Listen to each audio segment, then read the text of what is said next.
Présenter ICL Gestion et vous montrer aussi comment s'inscrire. Donc, sans plus tarder, nous allons commencer. Donc, d'abord, quand on arrive sur ICL Gestion, on va vous dire gérer votre entreprise simplement et efficacement. Stock, facture, devis, employé, comptabilité. Tout en un seul endroit. Application installable sur téléphone et ordinateur. Et là, vous avez le bouton démarrer gratuitement, les guides d'utilisation, découvrir le premium. Donc, ici, vous pouvez voir un peu, c'est pareil. Voilà, gestion de stock et tout. Ici, vous avez comment maîtriser le logiciel. Donc, apprenez à maîtriser le logiciel. Donc, si vous arrivez que vous n'avez pas de notion, par exemple, dans la gestion de stock et tout, vous allez cliquer sur ouvrir. Et là, vous allez voir qu'il y a plus de 12 cours, d'accord, pour pouvoir maîtriser le logiciel. Il y a tout ça qui est là-dessus déjà. Donc, vous pouvez d'abord commencer par là.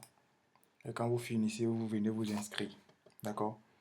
Et ce qui est bon, c'est que ICL Gestion aussi, c'est pas un logiciel qui est assez compliqué pour ne pas qu'on puisse comprendre. Quand on va arriver sur l'interface, vous allez vous-même voir comment ça fonctionne. D'accord? Et là, comme vous voulez vous inscrire, vous allez cliquer sur démarrer gratuitement ou bien commencer. Ça va dépendre de vous. Là, je vais cliquer sur démarrer gratuitement. Et là, on vient sur l'interface d'inscription.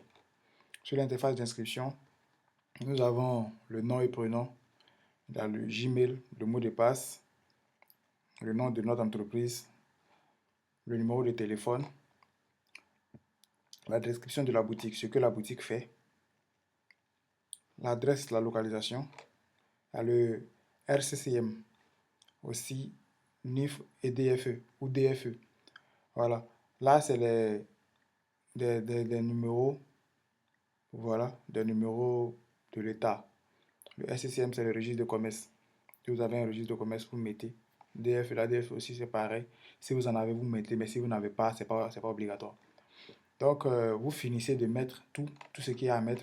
Les autres parties où ils ont mis optionnel, ce qui veut dire que ce n'est pas forcément obligatoire. Vous pouvez dépasser et puis après remplir dans les paramètres. Mais nom, prénom, Gmail, l'email, le mot de passe, le nom de la boutique, le numéro de téléphone, eux, c'est des trucs qui sont obligatoires. Voilà, sont obligatoires à mettre. Ici, en bas, nous avons la partie du logo de la boutique. Donc, si vous voulez, vous cliquez sur ajouter. Voilà, ça va charger votre truc comme ce qui est là. Vous choisissez votre logo, vous placez. Donc, si vous n'avez pas aussi, vous pouvez passer. Voilà. Et puis le reste, régler après. Ici, on parle de signature et cachet. Là aussi, si vous avez votre cachet, vous pouvez faire votre cachet en photo. Voilà, ou en image. Et puis vous l'importez ici pour que votre cachet sorte directement sur les factures et les devis et autres. Donc là, comme moi j'ai déjà créé un compte, je ne vais pas créer de compte là. Je vais aller juste me connecter et puis on se retrouve dans la deuxième vidéo.